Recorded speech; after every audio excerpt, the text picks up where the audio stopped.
ஹல்லேலூயா.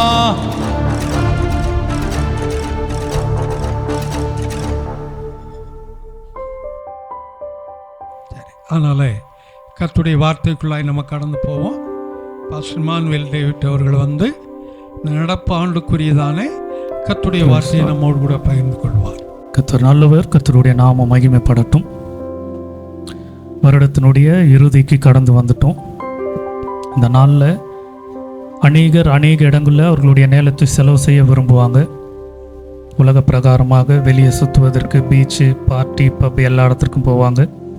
நான் ஒவ்வொரு வருடமும் சொல்வது போல ஒவ்வொரு ஆண்டின் முடிவையும் துவக்கத்தையும் கர்த்தருடைய சமூகத்தில் வைப்பதனால தான் அந்த வருடம் முழுவதும் எது நடந்தாலும் கர்த்தர் நம்ம ஏதோ ஒரு விதத்தில் அவரை காத்துக்கொள்கிறார். நம்ம பரிசுத்தத்தினால அல்ல, கர்த்தருடைய சமூகத்தில் துவக்கத்தையும் முடிவையும் நம்ம அர்ப்பணிக்கிறோம். அந்த வருடம் முழுவதையும் கர்த்தர் நம்மை காத்துக்கொள்கிறார், கர்த்தர் நம்மை நடத்துகிறார், அவர் ஆசீர்வதிக்கிறார், அதில் மாற்றமல்ல. இந்த நாளையும் சில காரியங்களை குறித்து வேதத்திலிருந்து தியானிக்க போகிறோம், கற்றுக்கொள்ள போகிறோம். ஒவ்வொரு வருடத்தை முடித்து இன்னொரு வருடத்திற்கு செல்லும் போது அது எந்த ஃபீல்டு வேணால் எடுத்துக்கலாம். வேலையாக இருக்கலாம், பள்ளியாக இருக்கலாம், கல்லூரியாக இருக்கலாம். ஒரு வருடம் முடித்து அடுத்த வருடத்திற்கு போகும்போது அந்த ஒரு இவாலுவேஷன் வைப்பாங்க. கடந்த வருடத்தில் என்னெல்லாம் செய்திருக்கீங்க, இதை விட ஒரு படி முன்னேற வேண்டுமென்றால் என்ன காரியத்தெல்லாம் செய்யணும். இல்லை எனக்கு இதையே போதும், இப்படியே இருக்கிறேன்னு சொன்னால் நீங்கள் அப்படியே இருந்து கொள்ளலாம். ஆனால் ஒரு படி முன்னேற வேண்டுமென்றால் எதை எதை மாற்றிக்கொள்ளணும் என்று ஆலோசனைகள் பொதுவாக உலக எல்லா விதமான வேலைகளிலும் கொடுப்பாங்க. கர்த்தருடைய சபைக்கு வருகிற நாம், கர்த்தருடைய பிள்ளைகளாக இருக்க நமக்கு ஒவ்வொரு வருடம் மாறும் பொழுதும் ஆவிக்குரிய காரியங்களிலும் உலக காரியங்களிலும் ஒரு உயர்வு மாற்றம் நமக்கு தேவையாக இருக்கிறது. நான் சொல்வது போல கிறிஸ்தவம் என்பது வெறும் வழிபாடு அல்ல. ஞாயிற்றுக்கிழமை மட்டும் சபைக்கு வரோம், பண்டிகைக்கு வரோம், நம்ம ஜெபிக்கிறோம், காணிக்கை கொடுக்குறோம், இதோடு முடிஞ்சு போயிடுச்சு என்பது அது வழிபாடு அல்ல, அது வாழ்க்கை முறை. நாம் எப்படி நடந்து கொள்கிறோம் என்பது தான் மிக முக்கியமானது. அதுதான் கர்த்தருடைய சமூகத்துக்கு கொண்டு போகும். நான் வாரம் சபைக்கு போகிறேன், வாரம் நான் பிரசங்கம் பண்ணுறேன், நான் ஊழியம் செய்கிறேன் என்பது கர்த்தருடைய சமூகத்துக்கு அழைத்து கொண்டு போகாது. அப்போ இந்த நாளில் நம்முடைய சபை நம்முடைய தனிப்பட்ட காரியத்தை எந்த காரியங்களில் மேம்படுத்தி கொள்ள வேண்டும் என்பதை சில காரியங்களை பார்ப்போம். சொல்லப்போல் இந்த சபையினுடைய வளர்ச்சி என்பது நம்ம இந்த டெக்கரேஷன் பண்ணதோ, ஸ்டேஜ் மாற்றினதோ, கீபோர்டு வாங்கினதோ இந்த காரியங்கள் அல்ல. கர்த்தருக்குள்ளாக ஆவிக்குரிய காரியங்களில் என்ன மாறுதல்களை நாம் மாற்றி இருக்கிறோம், ஒரு சில காரியங்களை குறித்து பார்க்க போகிறோம். நான் கொஞ்சம் இந்த பவுலை குறித்து நான் தியானித்து கொண்டிருந்தேன். பவுலை குறித்து பார்க்கும்போது என்றால் பவுலினுடைய ஊழிய அனுபவம், பவுல் விசுவாசிகளை கையாண்ட விதங்கள், எந்த வழியில் பவுல் விசுவாசிகளை அணுகுகிறார், அந்த காரியங்களை குறித்து பார்த்து கொண்டேன். அதில் பார்க்கும்பொழுது சில இடங்களில் வரும்பொழுது பவுல் விசுவாசிகளிடத்தில் அன்பாக வருகிறார், சில இடத்துல வரும்பொழுது அவர் கோபத்தோடு அவர் வருகிறார். அந்த உரிமையின் கோபம், அந்த வசனத்தை நான் வாசிங்க. 1 கொரிந்தியர் 4வது அதிகாரம் 21வது வசனத்தை வாசிங்க. உங்களுக்கு என்ன வேண்டும்? நான் பிரம்போடு உங்களிடத்தில் வர வேண்டுமோ, அல்லது அன்போடும் சாந்தமுள்ள ஆவியோடும் வர வேண்டுமோ? இப்போ பவுல் 2 ஆப்ஷன் கொடுக்குறாருங்க. நான் எந்த மாதிரி உங்களிடத்துல வரணும், நீங்களே அதை தீர்மானித்துக் கொள்ளுங்க. உங்ககிட்ட நான் அன்பா வர வேண்டுமா, இல்லை என்று சொன்னால் பிரம்போடு நான் வர வேண்டுமா என்று சொல்லி. எதுக்கு இந்த காரியத்தை சொல்ல வருகிறேன்? சில நேரங்களில் சில வேத வார்த்தைகளை, சில காரியங்களை சொல்லும் பொழுது உங்களுக்கு ஒரு வேளை கஷ்டமாக இருக்கலாம், வேதனையாக இருக்கலாம், சில நேரத்தில் மன வருத்தங்களை கொடுக்கலாம். ஆனால் அந்த காரியங்களை பார்த்து ஒருவேளை சில வேத காரியங்களை சொல்லாமல் விடுவேனே ஆனால் அந்த காரியத்தை குறித்ததான நியாய தீர்ப்பை தேவன் என்னிடத்துல கேட்பார். உங்களுக்கு தெரியுமா, என்னுடைய ஆத்துமாக்களுக்கு நீங்கள் பொறுப்பு இல்லை, தேவனிடத்துல நான் தான் அதுக்கு கணக்கு கொடுக்கணும். தேவன் என்னிடத்துல ஒரு ஊழியத்தை கொடுத்திருக்கிறார், பிரசங்கிப்பதற்கு இந்த மேடையை கொடுத்திருக்கிறார். இப்போ நீங்கள் வந்து உட்கார்ந்துருக்கீங்கன்னு சொன்னாக்கா எல்லாமே எனக்கு தெரியுன்றதுனால இல்லை, என்னை விட அறிவில் சிறந்தவங்க, அனுபவத்தில் சிறந்தவங்க, ஞானத்தில் எல்லா காரியத்திலும் திறமையில் சிறந்தவர்கள் நீங்கள் இருக்கிறீங்க. இருந்தாலும் வந்து அமர்ந்து நான் பேசுவதை கேட்கிறீர்கள் என்றால் ஒரே காரணம், கர்த்தருடைய வேத வார்த்தையை நான் போதிக்கிறேன். அந்த ஒரு காரணத்துக்காக தான். அப்போ அந்த காரியத்தை நான் சரியாக சொல்லவில்லை என்றால் தேவனுடைய சமூகத்தில் என்னுடைய பிள்ளைங்க 1 மணி நேரம் 2 மணி நேரம் உன்கிட்ட வந்து உட்காந்தாங்க, நீ அந்த நேரத்தை வேஸ்ட் ஆக்கிட்ட, அந்த காரியத்தை ஏன் நீ போதிக்கலை என்று சொல்லி தேவன் என்னிடத்துல கணக்கு கேட்பார். வேதத்தில் வாசிக்கலாம். எசேக்கியேல் எழுதின புஸ்தகத்தில் 3வது அதிகாரத்தில் 18வது வசனத்தை வாசிங்க.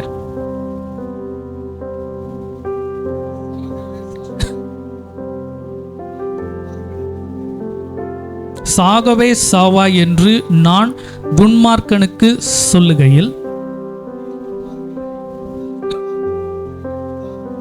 துன்மார்க்கனை துன்மார்க்கமான வழியில் இராதபடிக்கு எச்சரிக்கையாக எச்சரிக்கவும் அவனை உயிரோடு காக்கும்படியாகவும் அதை அவனுக்கு சொல்லாமலும் நீ அவனை எச்சரிக்காமலும் இருந்தால் சாவான். அவன் இரத்த பழியோ உன் கையிலே கேட்பேன். தேவனுடைய ஊழியக்காரனிடத்துல அந்த இரத்த பழியை தேவன் கேட்கக்கூடியவர்.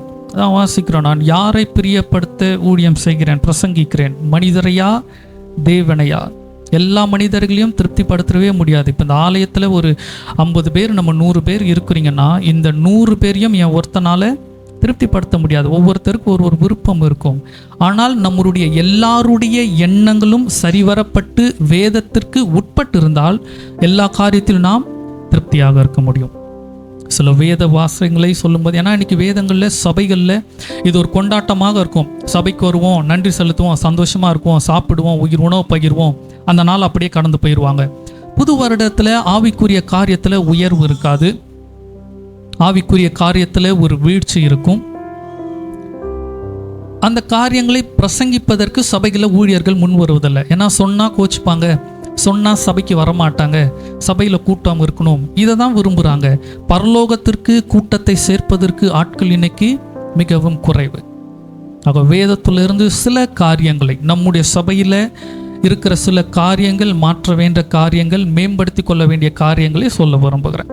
அதற்கு முன்பாக ஒரு வசனத்தை வாசிங்க. பிலிப்பியர் 4வது அதிகாரத்தில் 1வது வசனத்தை வாசிக்கலாம். பிலிப்பியர் 4:1 வசனம். ஆதலால், இது பவுல் பிலிப்பு சபைக்கு எழுதக்கூடியதான ஒரு வார்த்தை. எனக்கு பிரியமும் வாஞ்சையுமான சகோதரரே, எனக்கு சந்தோஷமும் கிரீடமும் மாணவர்களே, பிரியமானவர்களே, இந்தப்படியே கர்த்தருக்குள் நிலைத்திருங்கள். நான் சொன்னது போல பவுல் விசுவாசிகளிடத்தில், கர்த்தருடைய பிள்ளைகளிடத்திலிருந்து குறைகளை மாத்திரம் சுட்டி காட்டி அதை திருத்துவது மாத்திரமல்ல, விசுவாசிகளிடத்தில் நல்ல குணங்களையும் அநேக இடத்துல ஊக்கப்படுத்தக்கூடியதான ஒரு நபர். இந்த வசனத்தில் பவுல் விசுவாசிகளை, கர்த்தருடைய பிள்ளைகளை அவர் எப்படி அழைக்கிறார்? எனக்கு பிரியமும் வாஞ்சைமான சகோதரரே. தொடர்ந்து கீழே வரும்போது பிரியமானவர்களே. விசுவாசிகள் அந்த ஊழியனுக்கு எப்படிப்பட்டவர்களாய் இருந்தாங்க? பிரியமுள்ளவர்களாய் இருந்தாங்க. தேவனுக்கு பிரியமுள்ளவர்களாய் இருக்கிறோம், அது ஒரு பகுதி இருக்கிறது. இருந்தாலும் ஒரு கேள்வியை யோசித்து பார்ப்போம். இந்த வருடத்தில் ஊழியர்களுக்கு பிரியமுள்ள விசுவாசிகளாய் இருந்து கொண்டோமா? கொஞ்சம் ஒருத்தர் யோசித்து பார்க்கணும். எந்த காரியத்தில் நான் இல்லை இருக்கிறீங்க என்று சொல்லி நான் பிரிக்க சொல்லலை. ஒவ்வொருத்தருக்கும் சொன்னப்போ ஒரு செல்ஃப் அனலைசேஷன். ஒருவேளை இருந்திருக்கிறீங்கன்னா சந்தோஷப்படுங்க. ஆமாம், என் சபை போதகருக்கு நான் உறுதுணையாக இருந்திருக்கிறேன், நான் இல்லைன்னு சொல்ல மாட்டேன், உறுதுணையாக இருந்திருக்கிறேன். இல்லை ஒருவேளை நான் இருந்திருக்கலாமோ, தவறிட்டனோ, சபைக்கு நான் தொடர்ந்து வந்திருக்கலாமோ, ஜபங்களில் நான் கலந்துருக்கலாமோ, குடும்ப ஜபங்களில் என்னுடைய குடும்பத்தை மேம்படுத்துவதற்கு என்ன என்ற காரியங்களை நான் கேட்டிருக்கலாமோ, ஒருவேளை சொன்ன பிரசங்கங்களை நான் கடைபிடித்திருக்கலாமோ, ஏதோ ஒரு காரியத்தில் சபையில் இருக்கக்கூடியதான எல்லா காரியத்திலும் பங்கு வகித்திருக்கிறேனா? ஊழியர்களுக்கு பிரியமாய் நடந்திருக்கிறேனா? ஏன்னா வேதம் கற்றுக் கொடுக்கிறது ஊழியர்களுக்கு எப்படிப்பட்ட விசுவாசிகளாக இருக்க வேண்டும் என்று சொல்லி பிரியமுள்ள. அதனால தான் இங்கே பவுல் வாசிக்கிறோம், எனக்கு பிரியமானவர்களே. தேவனுக்கு பிரியமாக இருப்பது மாத்திரமல்ல, ஊழியர்களுக்கு பிரியமாக இருப்பது. நான் சொன்னது போல ஊழியர்களுக்கு பிரியமாக இருப்பதென்றால் வேத வசனத்திற்கு கீழ்ப்படிந்து கர்த்தருடைய வார்த்தைக்கு யார் செவி கொடுக்கிறார்களோ அவர்கள் தான் ஊழியர்களுக்கு பிரியமாக இருக்க முடியும். நிறைய பணங்கள் கொடுப்பதனாலேயோ இல்லை என்று சொன்னால் நிறைய உதவிகள் செய்வதனாலேயோ உயர்த்துவதனாலேயோ இதனால் ஊழியர்களுக்கு பிரியமாய் ஆகிவிட முடியாது. ஒரு நல்ல ஊழியனுடைய இருதயம் எப்பொழுதுமே அவனுடைய மந்தை ஆடுகள் கர்த்தருக்குள்ள நிலைத்திருப்பதில் தான் அந்த பிரியத்தை விரும்புவாங்க. அந்த ஆலயத்தில் நிறைய காரியங்களை நான் பார்க்கும்பொழுது மகிழ்ச்சி அடைவேன். இந்த சபையில் ஒரு சிலர் இருக்கிறாங்க, தனிப்பட்ட நேரங்களில் வந்து ஆலயத்தில் தங்களுடைய நேரத்தை ஜெபிக்கக்கூடியவர்கள். அவங்க ஜெபமணி அங்கிள் வரதை பார்த்துருக்குறேன், அவங்க மலைமாண்டி ஜெபிக்கிறத பார்த்துருக்குறேன், செல்வி அக்கா வருவாங்க.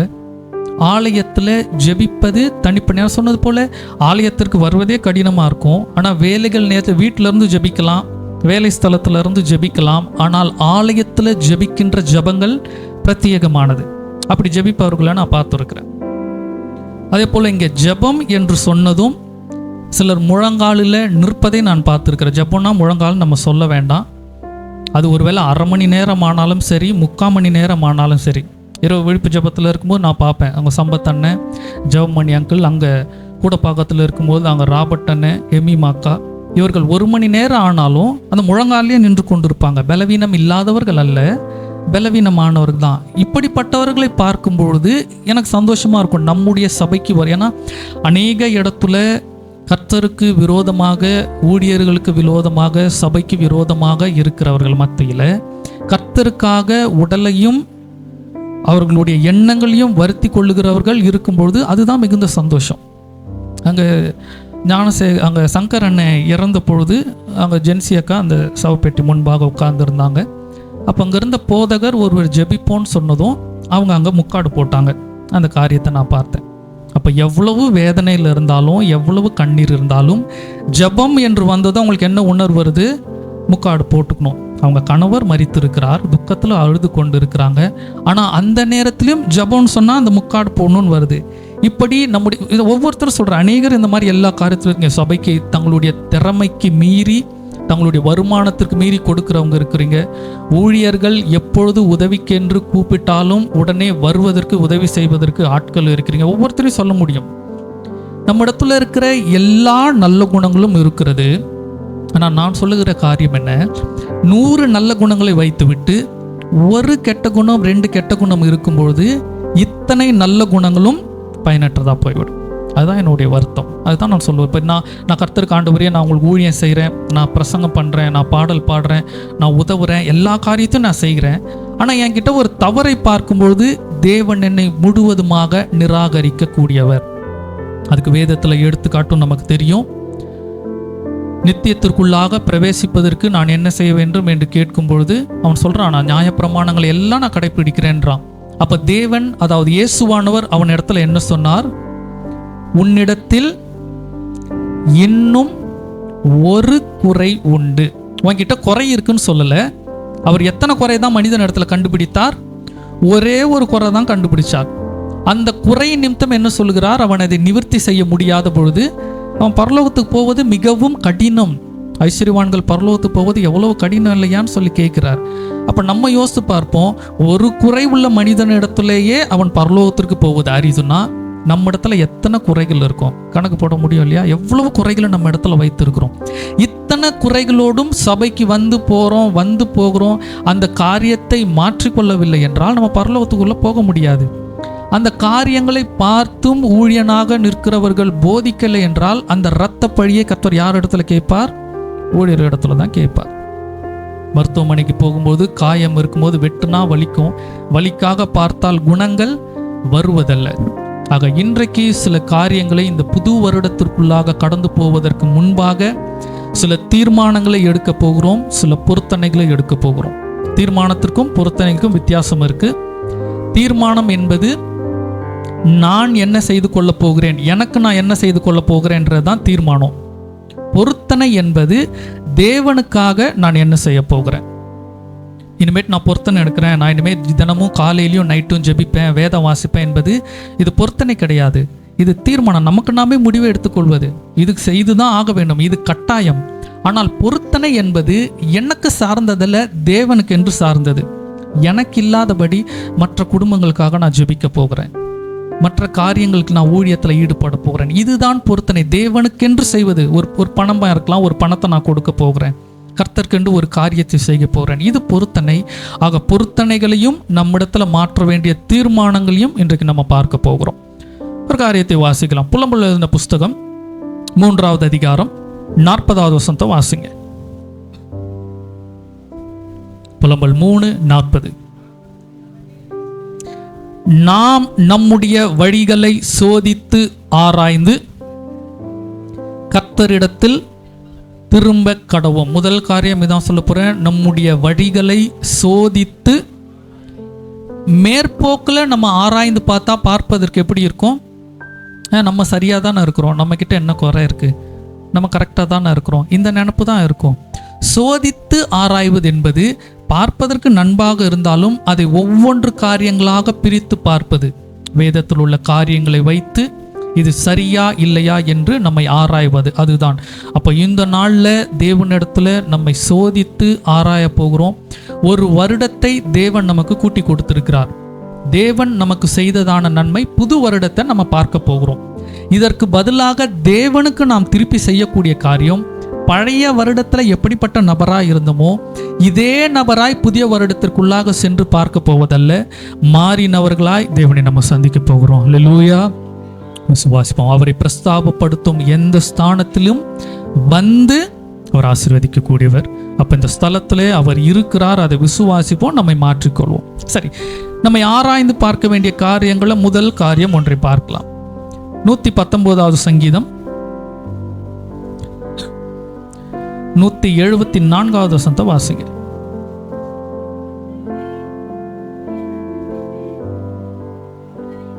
ஆவலாய் இருக்கிறேன், உம்முடைய வேதம் என் மன மகிழ்ச்சி. போதும். நான் கேட்கக்கூடிய முதல் காரியம், இந்த வருடத்துல கர்த்தருடைய வேதம் நமக்கு மன மகிழ்ச்சியாய் இருந்ததா? கர்த்தருடைய வார்த்தைகள், கர்த்தருடைய போதனைகள், நமக்கு நேராக புறப்பட்டு வந்த வார்த்தைகள் நமக்கு மன மகிழ்ச்சியாக இருந்ததா? எத்தனை நாட்கள் தொடர்ந்து வேதத்தை வாசித்தோம்? இந்த வேதத்தை ஒரு வருடத்தில் முடிப்பதற்கு அந்த ஒரு பிளானர் போட்டு கொடுத்தோம். முடித்தவர்கள் யாராவது இருக்கிறீங்களா? சரி, இல்லைன்னா வரக்கூடிய நாட்கள் அதை தொடருவோம், அது ஒன்றும் இல்லை. ஆனால் நான் சொன்னது போல சில காரியங்களை சொல்லுவது நம்மை குற்றப்படுத்துவதற்கோ வேதனைப்படுத்துவதற்கோ இல்லை. இதில் பார்த்தது போல நம்மை ஆராய்ந்து கர்த்தரிடத்துல திரும்ப கடவும். கடந்த வருடத்துல ஒரு முறை படிக்க தவறிட்டா இந்த வருடத்துல எத்தனை முறை படிக்க போறேன்? 2 முறை படிக்க போறேன். இதுதான் கர்த்தருக்குள்ளாக நான் எடுக்கிற தீர்மானம். வேதத்தை தெரிந்து கொள்ள போகிறேன். வேதம் என் மனமகிழ்ச்சியா இருக்கும் என்றால் வேதத்தை படித்தாதான் அதை அறிந்து கொள்ள முடியும். நான் என் அனுபவத்தில் சொல்றேன், எல்லா சூழ்நிலைகள் வரும்பொழுதும், எல்லா காரியங்கள் வரும்பொழுதும் வேதத்தை அதிகமாக படித்து வேதத்தில் இருக்கிற சம்பவங்களை தெரிந்து வைத்திருக்கிறதுனால எல்லா சூழ்நிலையிலும் தைரியமாக இருப்பேன். எந்த சூழ்நிலை நடந்தாலும் அதற்கு ஒத்த சம்பவம் வேதத்தில் ஒன்று இருக்கும், இல்லாமல் இருக்கவே இருக்காது. நீங்கள் வேணால் தனியாக என்கிட்ட எந்த எக்ஸாம்பிள் வேணால் கொண்டு வாங்க, உங்கள் நடக்கிறதோ வெளியே நடக்கிறதோ எந்த சூழ்நிலை வேணால் எடுத்துகிட்டு வாங்க, அதற்கு ஏற்ற அதற்கு முன்பாக நடந்த சம்பவம் வேதத்தில் ஒன்று இருக்கும். அப்போ அதை யோசிக்கும் பொழுது அங்கு கிரியை செய்த தேவன் இங்கு எனக்கும் அவர் கிரியை செய்வார். ஒன்று. இன்னொரு காரியம், இப்படிப்பட்ட சூழ்நிலை நடக்கும்பொழுது வேதத்தில் இருந்த மனிதர்கள் எப்படி நடந்து கொண்டாங்க, எப்படி இருக்க வேண்டும் என்று தேவன் அறிவுரை கொடுத்தார். அந்த அறிவுரையை ஏற்று நான் நடக்கும்போது கர்த்தர் எனக்கு அதை ஆசீர்வாதமாக மாற்றக்கூடியவர். அப்போ வேதத்தை அதிகமாக தியானித்து வேத வார்த்தையை மனமகிழ்ச்சியாக வைத்துக் கொள்வோம். சபைக்கு வருவதில் தான் மனமகிழ்ச்சி இருக்க வேண்டும். வெளியிடங்களுக்கு ஊர் சுற்றுவதோ வெளியிடங்களுக்கு போவதோ அது இருக்கலாம்.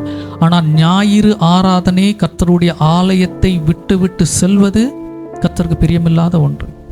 கர்த்தருடைய ஆலயத்தை தீர்மானம், இனி என்ன பலவீனம் இருந்தாலும் சரி, என்ன துக்கம் இருந்தாலும் சரி, என்ன கஷ்டம் இருந்தாலும் சரி, ஞாயிற்றுக்கிழமை நான் சபைக்கு வந்துடுவேன். தேவன் ஒவ்வொரு நாளும் நமக்கு ஜீவனை கூட்டி கொடுப்பதற்கு காரணம் ஏதோ ஒரு நம்பிக்கை அவருக்கு என்ன இருக்கும், ஞாயிற்றுக்கிழமைனா என்னுடைய பிள்ளை என்னை ஜெபிப்பதற்கு அவள் ஆலயத்திற்கு வந்துடுவான்னு இந்த நம்பிக்கையில் நமக்கு ஜீவனை பலனை அவர் கூட்டி கொடுத்து கொண்டே இருக்கிறார். ஆனால் நம்ம சில நேரம் என்ன செய்கிறோம்? கர்த்தரை விட்டு விட்டு ஆலயங்களை விட்டு விட்டு நம்முடைய மகிழ்ச்சி வேறு காரியங்களை சார்ந்து இருக்கிறது. வேதம் நமக்கு மன மகிழ்ச்சியாய் இருக்க வேண்டும், முதல் காரியம். அடுத்த ஒரு காரியத்தை கேட்க விரும்புகிறேன். எவ்வளவு நேரம் நம்முடைய வாழ்க்கையில் நம்முடைய தனிப்பட்ட காரியங்களில் ஜெபமானது இருந்தது? எவ்வளவு நேரம் ஜெபித்து இருக்கிறோம்? ஒரு நாளைக்கு எவ்வளவு நேரம் நம்முடைய தனிப்பட்ட காரியங்கள் இல்லாதபடி எவ்வளவு நேரம் ஜெபித்து இருக்கிறோம்? அந்த ஜெபத்தை குறித்து நான் சில காரியங்களை சொல்ல விரும்புகிறேன். ஜெபம் யாருக்கு? ஜெபம் என்றால் என்ன? தேவனிடத்தில் ஒரு வழியாக நான் பேசுவது. சரி, இந்த ஜெபம் எப்படி இருக்க வேண்டும் என்று வேதத்தில் இருக்கு. ஜெபம் எப்படி இருக்க வேண்டும் எடுத்துக்கொள்ளுங்க. மத்தேயு எழுதின புஸ்தகம் 6வது அதிகாரத்தை எடுத்துக்கொள்ளுங்க. மத்தேயு 6வது வசனத்திலிருந்து 8வது வசனம் வரைக்கும் வாசிங்க. நீயோ ஜெபம் பண்ணும்போது உன் அறை வீட்டுக்குள் பிரவேசித்து உன் கதவை பூட்டி அந்தரங்கத்தில் இருக்கிற உன் பிதாவை நோக்கி ஜெபம் பண்ணு. அப்பொழுது அந்தரங்கத்தில் பார்க்கிற உன் பிதா வெளியரங்கமாய் பலன் அளிப்பார்.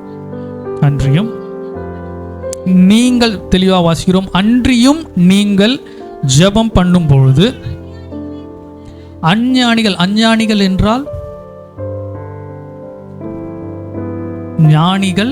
ஞானிகளுக்கு எதிர்ப்பதம் முட்டாள் சொன்னால் ரொம்ப ஹாஷா இருக்கும், ரொம்ப தாக்குற மாதிரி இருக்கும் அப்படின்னு சொல்லுவதனால அஞ்ஞானிகள் போடப்பட்டிருக்கு. இங்கிலீஷ் பைபிளில் பார்க்கும்போது ஃபூல்னு இருக்கும். சரியான பதம் நீங்கள் முட்டாள் போல, அறிவில்லாதவர்களாய், அதுதான் அஞ்ஞானி. ஞானம் இல்லாதவர்களாய் இல்லாமல் அஞ்ஞானிகளைப் போல வீண் வார்த்தைகளை அளப்பாதீயுங்கள். அவர்கள் அதிக வசனிப்பினால் தங்கள் ஜெபம் கேட்கப்படும் என்று நினைக்கிறார்கள். அவர்களைப் போல நீங்கள் செய்யாதிருங்கள். போதும். வார்த்தைகளில் அலப்புகிறதை தேவன் விரும்பதில்லை. ஜெபம்னு சொன்னால் உங்களுக்கு தெரியும் இல்லையா? ஜெபம்னா ஆண்டவர்கிட்ட பேசுகிறோம், என்ன வேணால் ஜெபிக்கலாம், எப்படி வேணால் சொல்லி ஜெபிக்கலாம் என்பது போல் அல்ல. வார்த்தைகளை மிகவும் ஜாக்கிரதையாக இருக்க வேண்டும். அதுதான் வாசிக்கிறோம். பிரசங்கி 5வது அதிகாரத்தில் 2வது வசனத்தை வாசிங்க.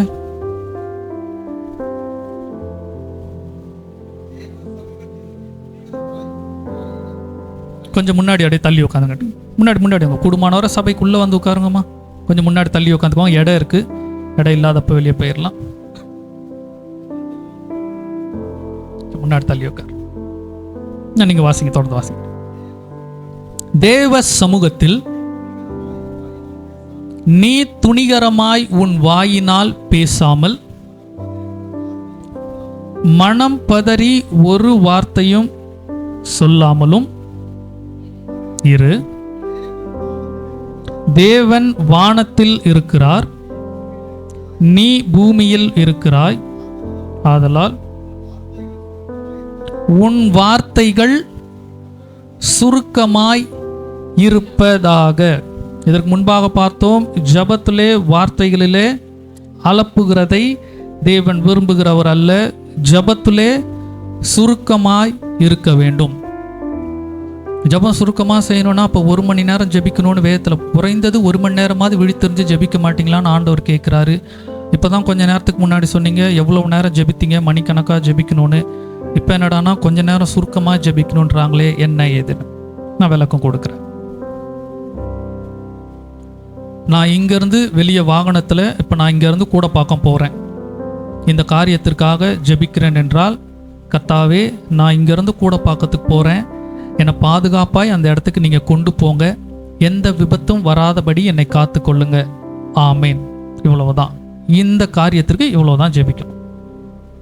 1 மணி நேரம் நான் ஜெபிக்கிறேன், 2 மணி நேரம் ஜெபிக்கிறேன் என்றால் அதற்கு ஏற்றாற் போல என்னுடைய ஜப குறிப்புகள் அதிகமாக இருக்கணும். அநேக நேரம் ஜெபம்னால என்ன ஆயிடுச்சு நினைப்பு, சின்னதாக ஜெபிச்சா இவங்க ஜெபிக்க தெரியாதவங்கன்னு நினச்சிருவாங்க. ரொம்ப நேரம் ஜெபித்தாதான் இவங்க நல்லா ஜெபிக்கிறாங்க சொல்லி நினப்பில், கர்த்தாவே இங்கேருந்து நான் வண்டி எடுக்கிறேன், வண்டியை கொடுத்ததே நீங்கள் தான், போகிற வழியில் ரோட்டில் பாதுகாப்பாக இருக்கணும், விபத்து வரக்கூடாது. இதுதான் இந்த வார்த்தைகளில் அலப்புகிறது. சொன்ன காரியத்தையே திரும்பவும் வருவாங்க. ஒரு காரியத்தை சொல்லியிருப்போம், அதே காரியத்தையே திரும்ப சொல்லுவது. காரணம் என்ன? நான் ஜெபிப்பது கர்த்தரிடத்துக்கு இந்த காரியம் போதும் என்று இருந்தால் ஜெபம் சரியாக இருக்கும். என் ஜெபத்தை மற்றவங்களாம் கவனிக்கிறாங்க, மற்றவங்க கேட்குறாங்க, நான் நல்லா ஜெபிக்கணும், நான் பயங்கரமாக ஜெபிக்கணும்னு இந்த நினப்பு வரும்பொழுது, இப்பொழுது நான் ஜெபிக்கும் போது தான் என்னாகும், ஜெபத்தை எப்படி நான் சீக்கிரம் முடிக்கிறது, ஜெபம்னா கொஞ்சம் பெருசாக பண்ணுமே, ரொம்ப நேரம் பண்ணுமேன்னு இருக்கிற காரியங்களே கொடுத்து வளன்னு இழுப்பது. அது தேவன் விரும்புகிறது இல்லை. சில ஜெபிக்கும் பொழுதே இருக்கும், இப்போடா அவங்க ஜெபத்தை முடிப்பாங்கன்ற மாதிரி யாரும் அப்படியே ரொம்ப நேரம் சொன்னதையே திரும்ப சொல்லுவாங்க, அதே வந்து கொண்டே இருக்கும். வேதம் தெளிவாய் சொல்லுகிறது, வார்த்தைகளினால ஜெபம், வார்த்தைகளின் வசன பின்னால ஜெபம் கேட்கப்படும் என்று அஞ்ஞானிகளைப் போல இராதேயுங்கள்.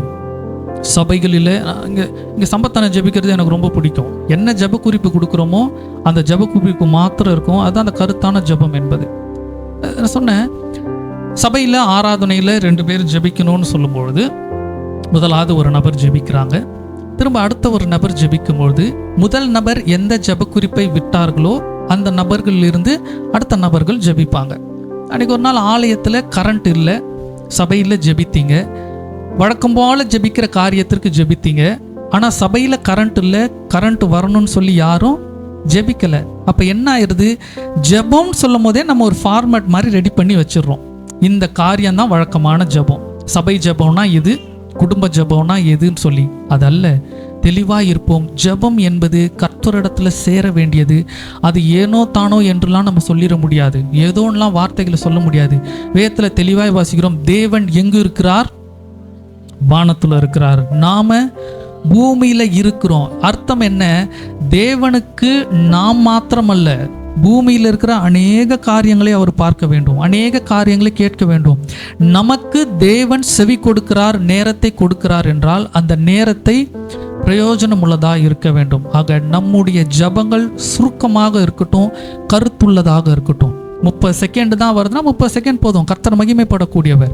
ஜெபிப்பதற்கு அநேக ஜப குறிப்புகள் இருக்கும்பொழுது நேரத்தை இழுக்கலாம். இல்லாத போது இது நம்முடைய ஜபம் கர்த்தரிடத்துல சுருக்கமாகவும் கருத்துள்ள ஜபமாகவும் இருக்கட்டும்.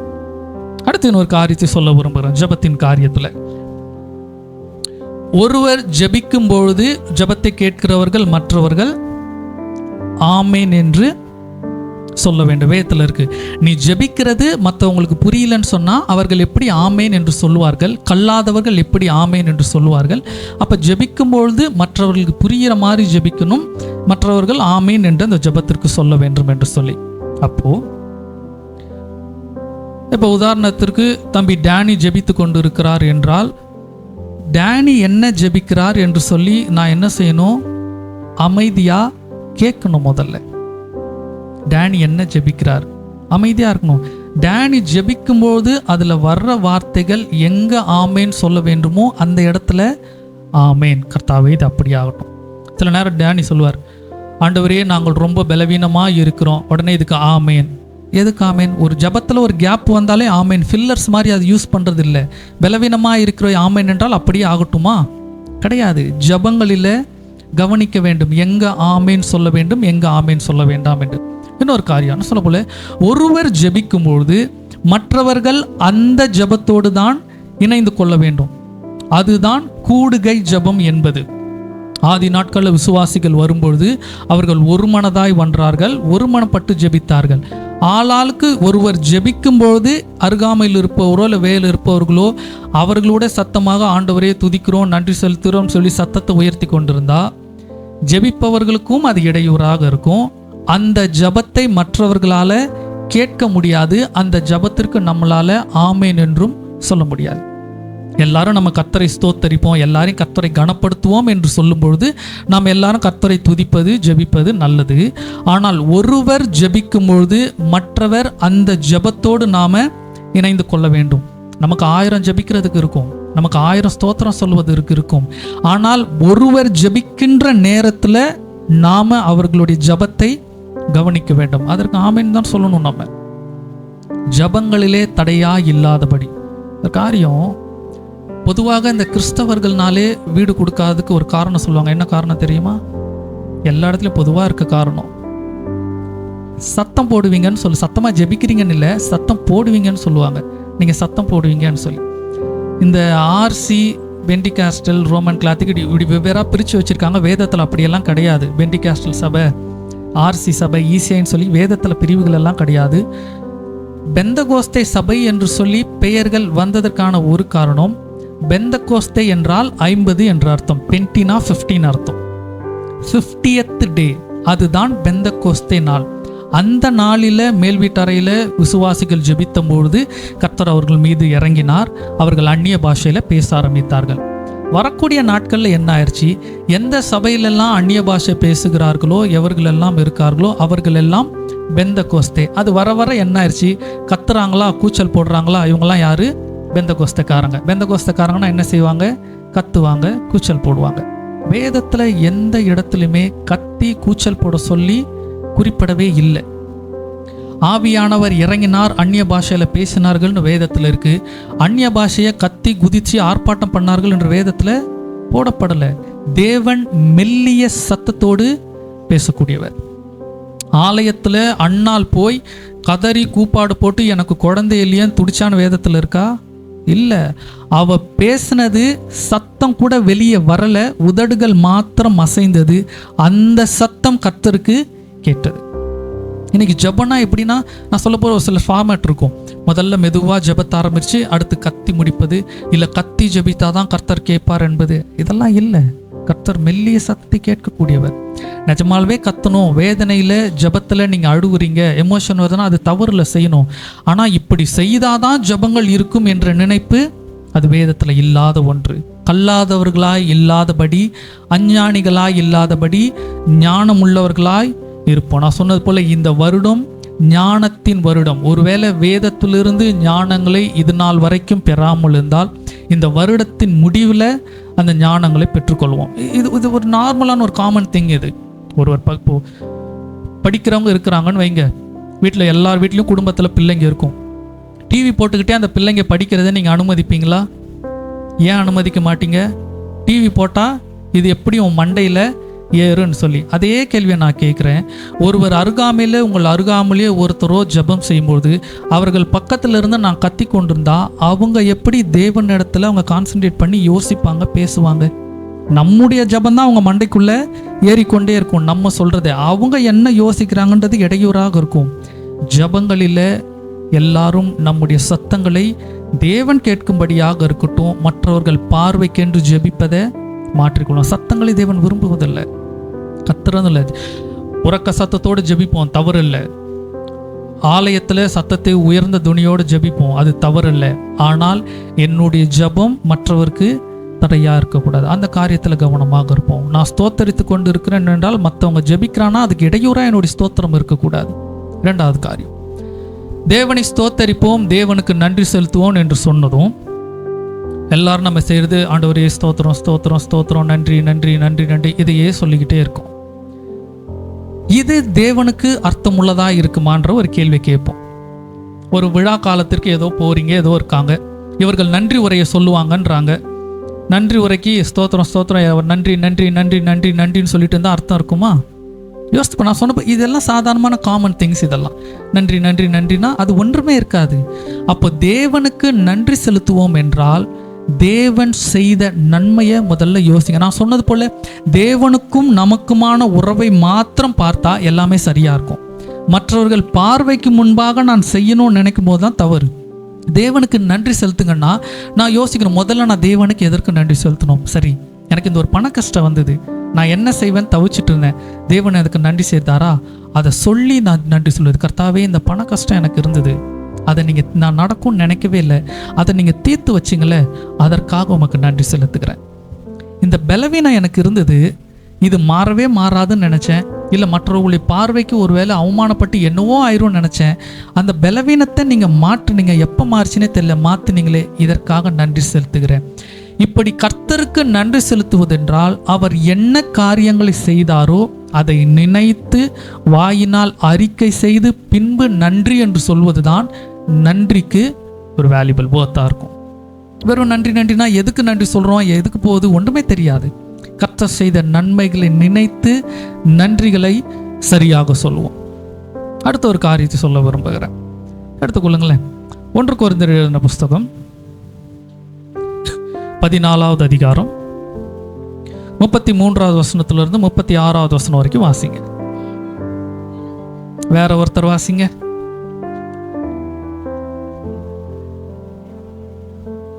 தேவன் கலகத்திற்கு தேவனாயிராமல்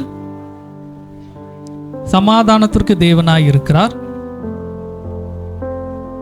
எல்லாவற்றிலேயும் அப்படியே இருக்கிறது.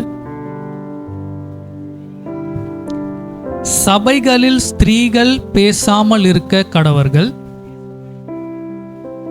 பேசும்படிக்கு அவர்களுக்கு உத்தரவில்லை. போதும். இது பவுல் சொல்லும் பொழுது அந்த நாட்களில் சபைகளுக்கு சபையில் இருக்கிறதான ஸ்திரீகளுக்கு பேசக்கூடிய பழக்கம் இருந்தது. பேசுவதுனா இப்போ நம்ம இன்ட்ராக்டிவாக இருக்கிறோம், வேத வசனத்தை பார்க்குறோம், கேள்விகளுக்கு பதில் சொல்லுகிறோம், கேள்விகளை கேட்குறோம், இந்த மாதிரியான பேச்சுகள் அல்ல. அவர்கள் அந்த நாட்களில் அந்த கலாச்சாரத்தின்படி ஏதோ ஒன்று பேசி கொண்டு இருப்பாங்க. தொடர்ந்து அந்த வசனத்தை வாசிக்கலாம். வேற ஒருத்தர் வாசிங்க. வேதத்தை வாசிக்க, நான் சொன்னது போல சபையில் இந்த கடைசி செய்தி இதுதான். எல்லாரும் ஒரு முறையாவது இந்த வருடத்தில் சபையில் வேதத்தை வாசித்தோம் என்று இருக்கட்டும். வேதத்தை படிக்க தெரிந்த எல்லாரும், நான் இதோட அடுத்த வருஷம்தான், எல்லாரும் ஒரு வசனத்தையாவது வாசித்துருங்க. அவர்கள் ஒரு காரியத்தை கற்றுக்கொள்ள விரும்பினால் வீட்டிலே தங்கள் புருஷனிடத்தில் விசாரிக்க கடவர்கள். போதும்.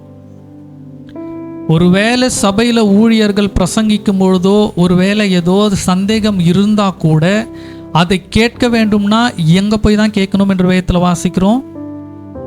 வீட்டுக்கு போன பிறகுதான் பேசணும். இதோட மைய கருத்து என்ன? சபைகளிலே பேசுவதை ஆவியானவர் அனுமதிப்பதல்ல, விரும்புவது அல்ல. இன்னைக்கு ஆராதனை நேரத்தில் சில நேரங்களில் பிரசங்கம் போய்கிட்டு இருக்கும்போது நீங்கள் ஒரு நேரத்தில் பேசுங்க, வெளிக்கதையை பேச மாட்டீங்க, ஒருவேளை பைபிள் கதையே தான் இருக்கலாம். ஆனால் வேதம் தெளிவாய் சொல்லுகிறது, அப்படிப்பட்ட சந்தேகங்களையும் எப்போ தான் பேச வேண்டும்? சபை முடிந்த பிறகு.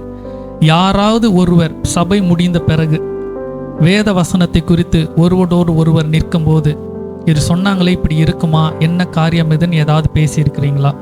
இல்லை இந்த வருஷத்தில் யாராவது ஊழியர்கள் இடத்துலையோ சக விசுவாசிகள் இடத்துலையோ வேதத்தில் இந்த காரியத்தை படித்தேன், இது எனக்கு புரியலை, இது சந்தேகமாக இருக்குது, இது எப்படி இருக்கும், ஏதாவது ஒரு கேள்விகளை நம்ம கேட்டிருக்கோமா? கொஞ்சம் நம்மளே யோசித்து பார்ப்போம். சபைகளில் பேசுகின்ற காரியங்களுக்கு முற்றுப்புள்ளி வைப்போம். இதில் இந்த காணிக்கை நேரத்துலலாம் நீங்கள் பேசுகிறது பயங்கர சத்தமாக இருக்குது. அது நானும் அநேக வாரங்கள் பார்த்துக்கிட்டே இருப்பேன். ரொம்ப அது டிஸ்டர்பன்ஸ் இருக்க மாதிரி இருக்குது. சபைகளில் நான் சொல்லுவேன், காணிக்கை கொடுப்பது யாருக்குன்னு கொடுக்குறீங்க? ஊழியர் கொடுக்குறோம், நம்ம வர்றோம் சபைக்கு ஊழியருக்கு ஏதோ கொடுக்குறோன்ற நினப்பில் கொடுக்குறதா? இல்லை.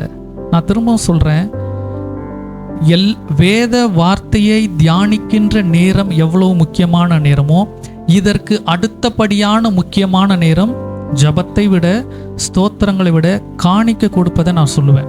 ஏனென்றால் காணிக்கை யாருக்கு சேருவதற்காக நம்ம கொடுக்குறோம்? கர்த்தருக்கு சேருவதற்காக நம்ம கொடுக்குறோம். வேதத்தில் வாசிக்கிறோம், இயேசுவானவர் ஜெப ஆலயங்களுக்கு போகும்பொழுது காணிக்கை போட வருகிறவர்களை அவர் பார்த்து கொண்டிருந்தார்.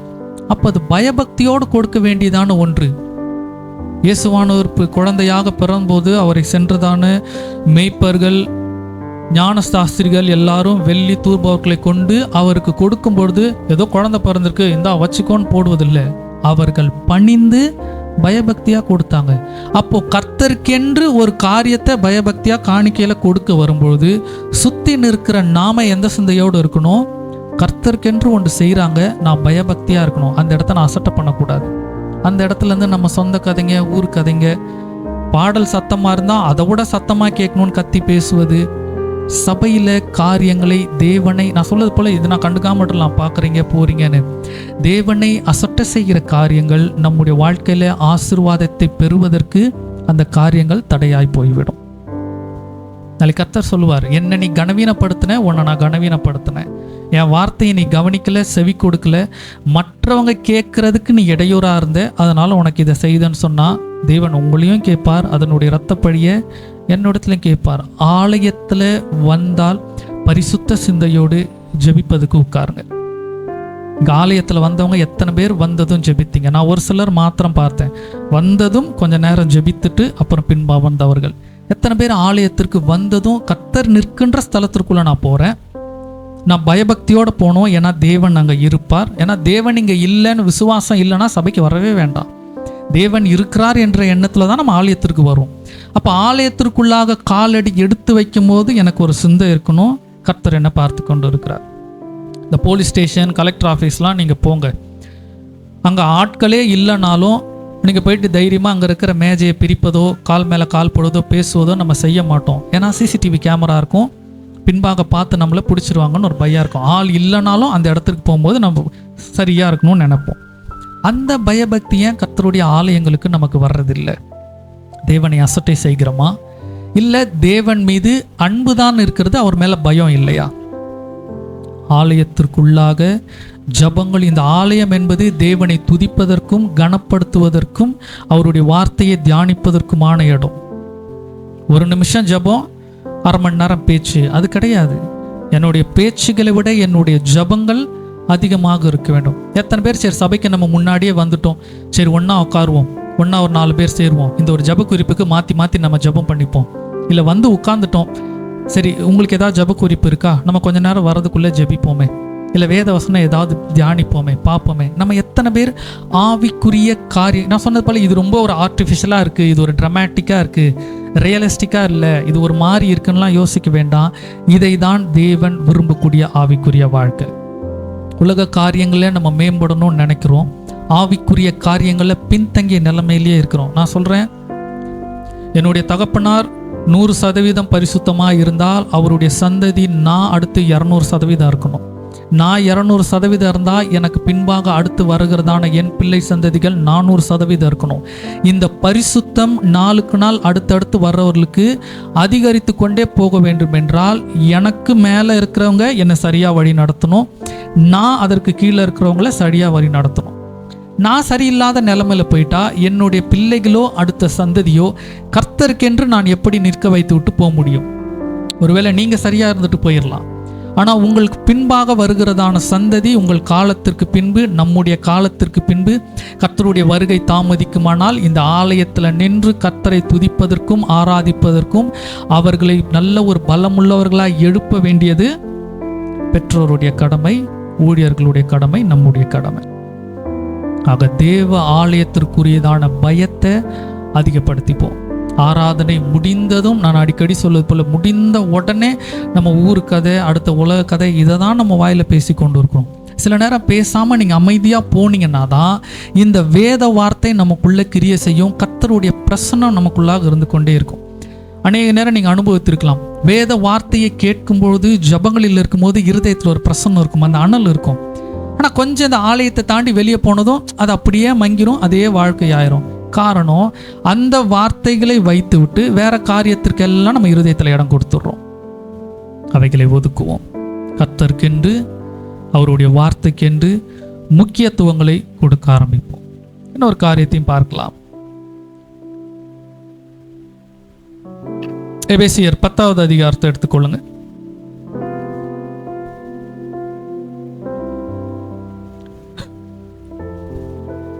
இருபத்தைந்தாவது வசனத்தை வாசிங்க.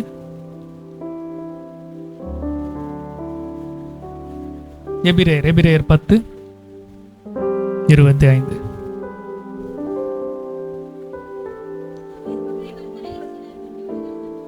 சபை கூடி வருதலை சிலர் விட்டு விடுகிறது போல நாமும் விட்டு விடாமல் போதும். இது ரொம்ப எக்ஸ்பிளனேஷன்லாம் வேண்டாம், இது சிம்பிள் காரியம்தான், நினைவில் வைத்துக்கொள்வோம். சபைக்கு கூடி வருவதை வரக்கூடிய ஆண்டில் விட்டுவிட வேண்டாம். என்ன ஆனாலும் சரி, சபைக்கு போவதை நிறுத்திவிட வேண்டாம்.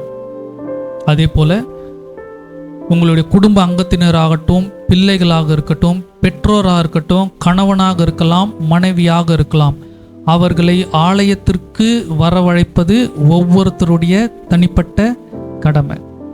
ஆலயத்திற்கு வராதபடி அவர்கள் வேறு இடத்திற்கு போகிறாங்க, அதை நீங்கள் அறிந்தும் அதற்கு நீங்கள் ஒத்துக்கொள்கிறீர்கள் என்றால் அவர்களுடைய வீழ்ச்சிக்கு நீங்கள் தான் காரணம், மற்றவர்கள் இல்லை. நான் காரியத்தை சொல்கிறேன். நான் இது வரைக்கும் சபை ஆராதனைகளில் எங்கேயும் நான் தவற விட்டதே கிடையாது. ஊழியத்தின் நிமித்தமாக வேறு ஊர்களுக்கு போனால் உண்டு, மற்றபடி வேறு காரியங்களுக்கு நான் போவதும் இல்லை. ஊழியத்தின் நிமித்தம் போனாக்கா வேறு சபைகளில் போய் தேவ வார்த்தையை தியானித்து கொள்வோம்.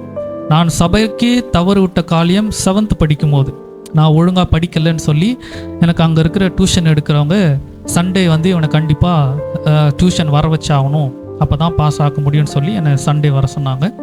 2 சண்டே தொடர்ந்து போனேன்னு நினைக்கிறேன். அந்த வருடத்தில் நான் அந்த வருஷம் ஃபெயில், அந்த வருஷம் நான் பாஸ் ஆகலை. அதற்கு பின்பாக வருடங்கள் ஆகட்டும், அதற்கு முன்பாக ஆகட்டும், அதே ஞானம்தான், அதே படிக்காமல் தான் இருந்தேன். ஆனால் ஒரு வருடமும் நான் ஃபெயில் ஆகலை. கர்த்தர் இதுவரைக்கும் படிப்பதற்கும் டிகிரிகளை முடிப்பதற்கும் கடந்து வருவதற்கும் கர்த்தர் இது நாள் வரைக்கும் ஞானத்தை கொடுக்கிறார் என்றால் ஆலயங்களை தவற விடுவது அல்ல.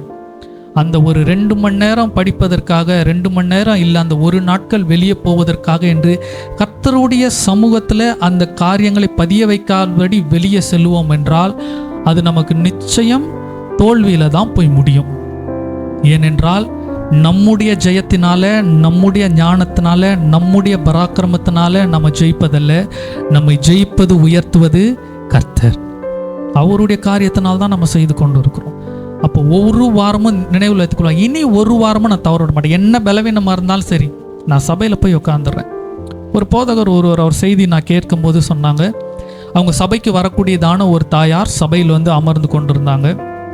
ஆராதனை முடிந்த பிறகு அந்த பாஸ்டர்கிட்ட வந்து சொன்னாங்களாம், எல்லாரும் நிற்க சொல்லுங்க, என்னுடைய மகன் மரித்து விட்டான், அதனால எல்லாரும் வீட்டுக்கு வாங்க, அடக்க ஆராதனை இருக்குன்னாங்களாம். அந்த பாஸ்டர் வந்து அந்த அடக்க ஆராதனை எல்லாரும் போய் அடக்க ஆராதனை பண்ணிவிட்டு அப்போ வந்து சொன்னாங்களாம், ஏம்மா வீட்டில் ஒரு மரணம் இருக்குது, நீ மரணம் இருக்குன்னு சொல்லிட்டு நீ முன்னாடியே சொல்லி விட்டுருக்கலாமே, இல்லை நீ வீட்டில் இருந்து காரியங்களை பார்த்துருக்கலாமே, ஏம்மா நீங்கள் ஆலயத்திற்கு வந்தீங்க, முன்னாடியே சொல்லியிருந்தால் நாங்கள் வந்திருப்போமே அப்படின்னு சொன்னாங்களாம். அதுக்கு அந்த ஸ்ரீ சொன்னாங்களாம், இல்லையா, சபைக்கு வருகிற விசுவாசிகளெல்லாம் எங்கே தேவனை ஆராதிக்கணும்னு வருவாங்க, ஆலயத்தில் தேவனை ஆராதிக்கணும்னு வருவாங்க. அவங்க ஆலயத்திற்கு தான் வரணும், என்னுடைய வீட்டிற்கு வரக்கூடாது. இன்னொரு காரியம், என்னுடைய மகன் மரித்துட்டான், அவனை நான் நிச்சயம் நான் பரலோகத்தில் போய் பார்ப்பேன், அதில் எனக்கு சந்தேகம் இல்லை. ஆனால் இன்றைய நாளில் என் மகனை பார்க்கணுன்னு என் மகன் கூட இருந்தால் நான் ஆண்டவரை பார்க்கறத நான் தவறு விட்டுருவேன். ஏன்னா ஆண்டவர் 10 மணி ஆராதனைனா 10 மணிக்கு அவர் வந்துடுவார், அவரை நான் காக்க வைக்க விரும்பலை, அதனால தான் நான் நேரத்துக்கே சபைக்கு வந்துட்டேன். நாங்களாம் நம்ம யோசித்து பார்ப்போம், நம்ம எத்தனை பேர் ஆலயத்திற்கு வருகிறோம், எத்தனை பேர் நேரத்தோடு நம்ம ஆலயத்திற்கு வருகிறோம், எத்தனை நாட்கள் ஆலயத்திற்கு நேரத்தோடு வந்திருக்கிறோம், தேவனை எத்தனை முறை காக்க வைத்திருக்கிறோம். கொஞ்சம் யோசித்து பார்ப்போம்.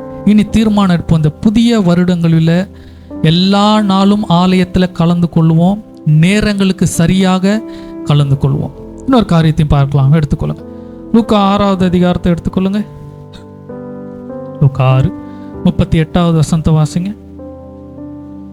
வேற ஒருத்தர் வாசிக்காதவங்க வாசிங்க. கொடுங்கள் அப்பொழுது உங்களுக்கு கொடுக்கப்படும், அமுக்கி குலுக்கி சரிந்து விடும்படி நன்றாய் அளந்து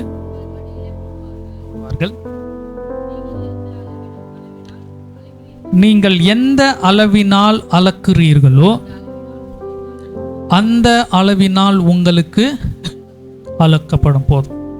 இந்த புது வருடத்தில் தீர்மானம் எடுப்போம், கர்த்தருக்கு கொடுக்கின்ற காரியத்தில் சரியாகவும் உண்மையாகவும் இருப்போம். எத்தனை மாதங்கள் சரியான தசம பாகத்தை கொடுத்துருக்குறோம், எத்தனை மாதங்கள் கொடுக்காமல் விட்டுருக்குறோம் என்பதை நீங்கள் யோசித்துக்கோ. ஏன்னா எனக்கு தெரியாது யார் எவ்வளோ கொடுக்குறாங்கன்றதுலாம் எனக்கு தெரியாது. ஆனால் ஒன்று, கர்த்தருக்கென்று கொடுக்கிறவர்களுக்கு கர்த்தர் ஒரு நாளும் அவர் கடனாளி அல்ல. தீர்மானிப்போம். நான் சொல்வது போல இது ஏதோ விளையாட்டுக்கு சொல்லுவது, போதனைக்கு சொல்லுவது, நகைச்சுவைக்காக சொல்லுகிற காரியம் அல்ல. கர்த்தருக்கு செய்ய வேண்டிய காரியங்களில் பயபக்தி இருக்கணும். இதை தவற விடும் பொழுது வரக்கூடிய நாட்களில் இப்போ ஒன்றும் தெரியாது. இப்போ நம்ம உடலுக்கு ஒரு கேடுன்னு வைங்க, சின்னதாக இருக்கும்போது அப்படியே தொடர்ந்து போய்கிட்டே இருந்தால் அப்போ தெரியாது. பெருசாக வந்து நிற்கும் பொழுது தான் இவ்வளோ பாதிப்பு வந்துருச்சான்னு யோசிப்போம். அப்போ ஆரம்பத்தில் கர்த்தருக்கு விடுகிற சின்ன சின்ன காரியங்களை தவற விட்டு கொண்டே இருக்கும்பொழுது வரக்கூடிய நாட்கள் அது பெரிய பாதிப்பில் நம்மை கொண்டு வந்து நிறுத்திடும்.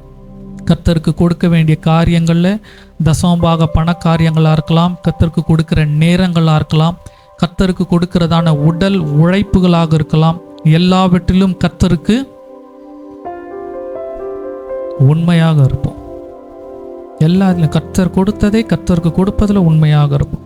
இன்னொரு காரியத்தை வாசிக்க யோசுவா 3வது அதிகாரத்தில் 5வது வசனத்தை வாசிக்கலாம்.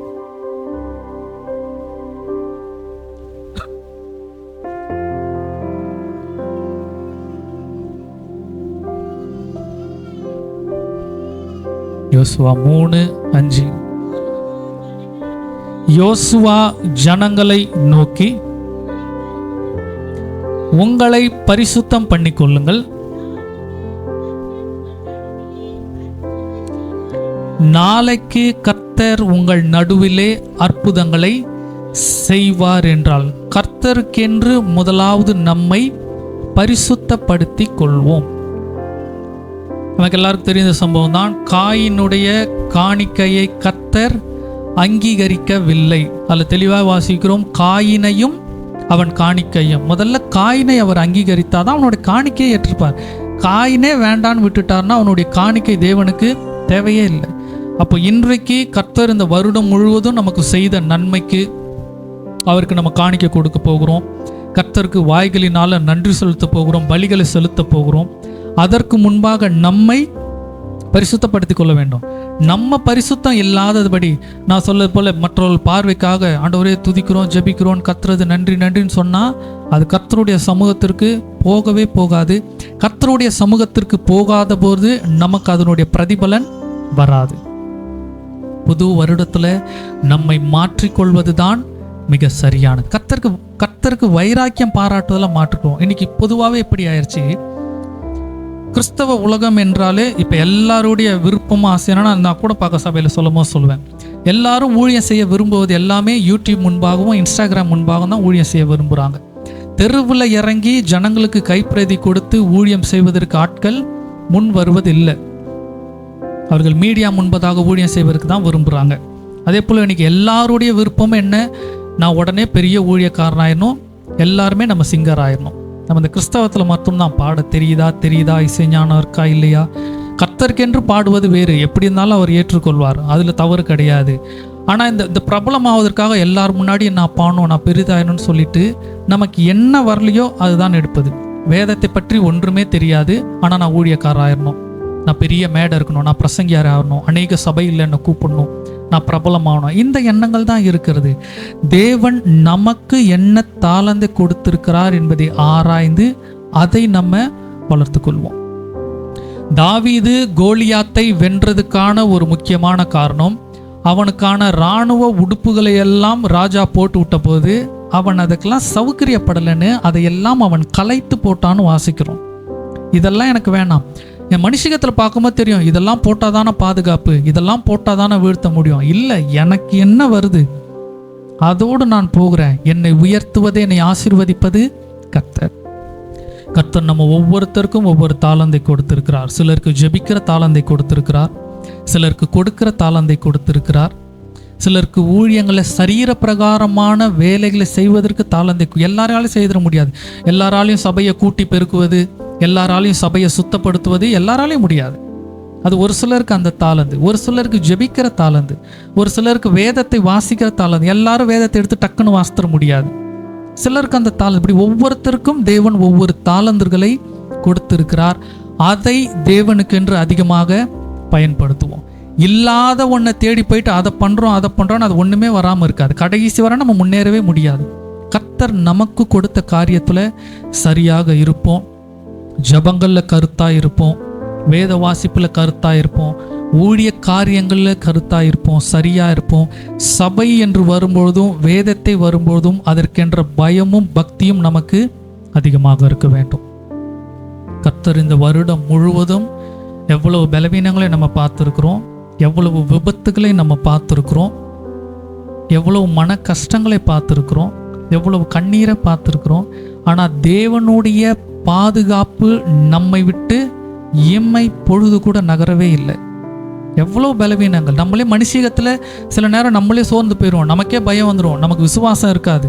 எத்தனை பேர் சொல்ல முடியும், நான் பயங்கர விசுவாசமாக இருந்தேன் அதனால தான் கர்த்தர் என்னை பார்த்துக்கிட்டான்னு? கிடையவே கிடையாது. விசுவாசம் மற்று போயிடும், இவ்வளோதான் முடிஞ்சிருச்சோன்னு வரும்.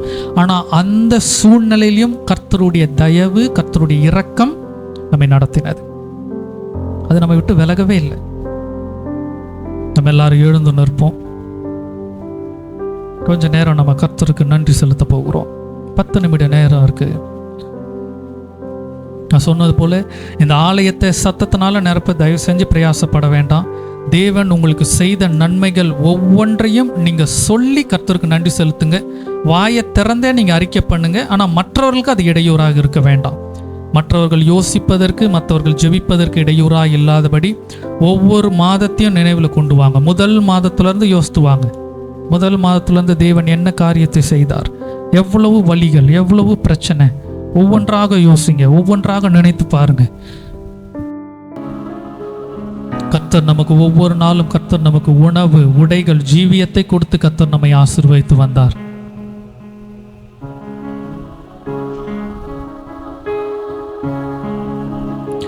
என்னிடம் ஒன்றும் இல்லை என்று எண்ணி தவித்த போது அதிசய கரம் நடத்திற்று.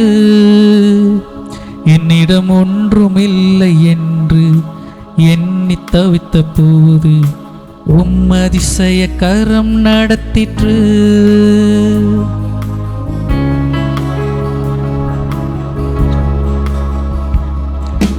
நண்பர்களும் மரித்தனர், உறவினரும் மரித்தனர், மரண ஓலம் ஒலித்தது, கல்லறைகள் நிரம்பின. நண்பர்களும் மரித்தனர், உறவினரும் மரித்தனர், மரண ஓலம் ஒலித்தது, கல்லறையும் நிறைந்தது. உயிருடன் நான் இருக்கிறேன், நன்றி சொல்ல துடிக்கிறேன், அதிசய கரம் நடத்திற்று. உயிருடன் நான் இருக்கிறேன், நன்றி சொல்ல துடிக்கிறேன், அதிசய கரம் நடத்திற்று. என்னிடம் ஒன்றும் இல்லை என்று எண்ணி தவித்த போது அதிசய கரம் நடத்திற்று. ஒன்றுமில்லை என்று எண்ணி தவித்த போது அதிசய கரம் நடத்திற்று. இரவில் கிடந்து புலம்பினேன், நடக்கும் போதும் புலம்பினேன், வறுமை நினைத்து கலங்கினேன், நினைத்து நினைத்து கதறினேன். இரவில் கிடந்து புலம்பினேன், நடக்கும் போதும் புலம்பினேன், வறுமை நினைத்து கலங்கினேன், நிஜத்தை நினைத்து கதறினேன். உண்ண உணவு தந்தீர், உறங்க இடமும் தந்தீர், அதிசய கரம் நடத்திற்று. உண்ண உணவு தந்தீர், உறங்க இடமும் தந்தீர், அதிசய கரம் நடத்திட்டு. என்னிடம் ஒன்றும் இல்லை என்று எண்ணி தவித்த போது அதிசய கரம் நடத்திட்டு. என்னிடம் ஒன்றும் இல்லை என்று எண்ணி தவித்த போது அதிசய கரம் நடத்திற்று.